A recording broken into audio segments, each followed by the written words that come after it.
Hello குட்டீஸ், எல்லாரும் எப்படி இருக்கீங்க? வாங்க வாங்க, இன்னைக்கு நாம எல்லாரும் சேர்ந்து ஒரு சூப்பரான கதை கேட்க போறோம். சரி, கதைக்குள்ள போலாமா? நம்மளோட கதை எங்க தொடங்குது தெரியுமா? ஒரு அழகான சின்ன காட்டுல அங்க ஒரு குட்டி எலி ஒன்னு இருந்துச்சு. அது ஒரு நாள் ஒரு தங்கமான பொருளை கண்டுபிடிக்குது. வாங்க, அதோட கதை என்னன்னு பார்க்கலாம். அந்த காட்டுல நம்ம குட்டி எலி என்ன பண்ணிட்டு இருந்துச்சு தெரியுமா? சும்மா ஜாலியா அங்கேயும் இங்கேயும் ஓடி ஆடி விளையாடிட்டு இருந்துச்சு. அப்போதான் திடீர்னு அது கண்ணுல ஏதோ ஒன்னு பட்டுச்சு. அடடா, இது என்ன தங்க முட்டையா? இதை வித்தா நமக்கு எவ்ளோ காசு கிடைக்கும் அப்படின்னு அந்த எலி மனசுக்குள்ள ஒரே சந்தோஷமா நினைச்சுக்கிச்சு.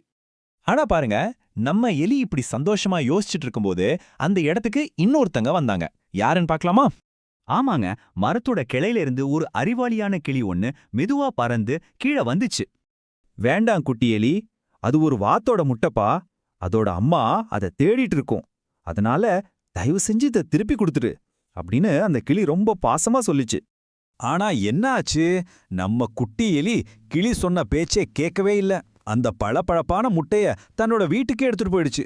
இதனாலதான் கதையில ஒரு பிரச்சனை வரப்போகுது.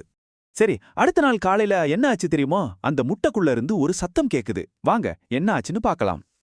அடுத்த நாள் அந்த முட்டை மெதுவா உடைய ஆரம்பிக்குது. அதுக்குள்ள இருந்து ஒரு சின்ன வாத்து குஞ்சு வெளியே எட்டி பாக்குது. எவ்வளோ ஆச்சரியமா இருக்கு பாருங்க. பாவம், அந்த வாத்து குஞ்சு கீச் கீச் அம்மா அம்மா அப்படின்னு அழ ஆரம்பிச்சிடுச்சு. இப்போ நீங்களே சொல்லுங்க, அந்த குட்டி வாத்து குஞ்சு எப்படி உணர்ந்திருக்கும்? அதுக்கு ரொம்ப சோகமா இருந்திருக்குமா இல்லையா?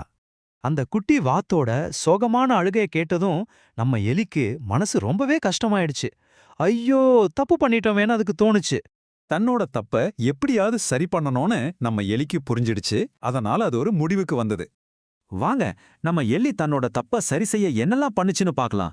முதல்ல, சரி, நாம செஞ்சது தப்பு, இத சரி செய்யணும்னு முடிவு பண்ணுச்சு. அப்புறம் அந்த வாத்து குஞ்ச ரொம்ப மெதுவா பத்திரமா காட்டுக்கு கூட்டிட்டு போச்சு. கடைசியா 2 பேரும் சேர்ந்து அம்மா வாத்து தேட ஆரம்பிச்சாங்க. ரொம்ப நேரம் தேடினதுக்கு அப்புறம் கடைசியா அவங்க அம்மா வாத்தை கண்டுபிடிச்சிட்டாங்க. தன்னோட குட்டி வாத்தை பார்த்ததும் அந்த அம்மா வாத்துக்கு இவ்ளோ சந்தோஷம் வந்திருக்கும். யோசிச்சு பாருங்க. இப்பதான் நம்ம எலி இந்த கதையோட ரொம்ப ரொம்ப முக்கியமான ஒரு பாடத்தை கத்துக்க போகுது. ரொம்ப நன்றி குட்டி எலி, நீ செஞ்ச உதவிக்கு ரொம்ப நன்றி. அன்பு, நேர்மை, இது ரெண்டும் தான் தங்கத்தை விட ரொம்ப விலை மதிப்பில்லாதது அப்படின்னு அம்மா வாத்து ரொம்ப அன்பா சொல்லுச்சு. அப்போதான் நம்ம எலிக்கு ஒரு விஷயம் நல்லா புரிஞ்சுது.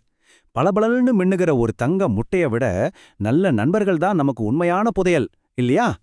அன்னைக்கு ஒரு முக்கியமான விஷயத்த நம்ம எலி கத்துக்குச்சு. அதென்னன்னா, எப்பவுமே நாம நேர்மையா இருக்கணும். அதனால அன்றிலிருந்து அதுவும் நேர்மையா இருக்க முடிவு பண்ணுச்சு. நம்ம எலிக்கே இப்படி ஒரு அன்பான நேர்மையான மனசு இருந்ததால அதுக்கு என்ன பரிசு கிடைச்சது தெரியுமா? முதல்ல அந்த கிளி அதோட ஃப்ரெண்டாச்சு. அப்புறம் அந்த வாத்து குடும்பமே அதுக்கு நண்பர்களானாங்க.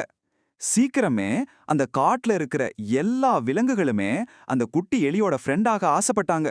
பாத்தீங்களா, நேர்மையா இருந்தா எவ்ளோ நல்லது நடக்குதுன்னு. அப்ப நேர்மைனா என்ன? ரொம்ப சிம்பிள். எப்பவுமே சரியானதை செய்யறதும் உண்மையா இருக்கிறதும் தான் நேர்மை. சரி, இப்ப உங்களுக்கான ஒரு கேள்வி.